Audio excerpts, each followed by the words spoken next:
एक महत्त्वाची अपडेट आहे। कर्नाटक सरकारमधील जवळपास काँग्रेसचे 30 आमदार बंडाच्या तयारीत असल्याची चर्चा आहे।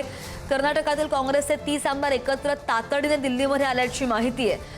काँग्रेसचे 30 आमदार मल्लिकार्जुन खरगे आणि राहुल गांधी यांची भेट घेण्याची शक्यता।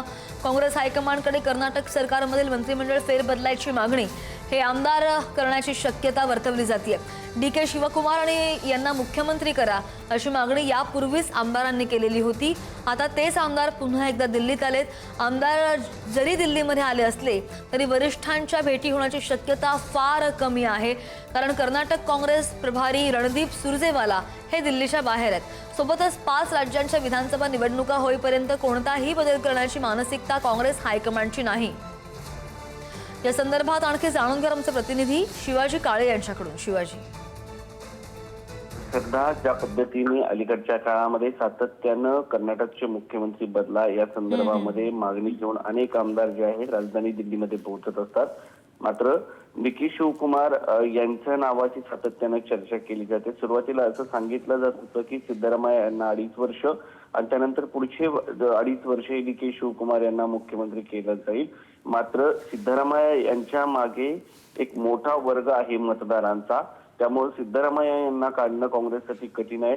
डी.के. शिवकुमार हे एक मोठे मास्टर आहेत, ते एक सेनापती आहेत, मात्र सरकार चालवण्यासाठी जी गोष्टी ज्या बाबी महत्वाच्या असतात आणि जे संख्याबळ असतं, जातीचं गणित जे असतं ते सिद्धरामय्या यांच्या सोबत आहे आणि त्यामुळे सिद्धरामय्या यांना काँग्रेसला काढणं कठीण होत आहे। आणि त्यांच्यासोबत जातीचं गणित आणि डी.के. शिवकुमार सरकार चालवण्यासाठी ज्या ज्या बाबी गरजेच्या असतात, आमदारांना निधी देणं, त्याचबरोबर सर्व राजकीय पक्षांशी समतोल राखणं, या सगळ्या गोष्टी ज्या आहेत ते डी.के. शिवकुमार करताना पाहायला मिळतात।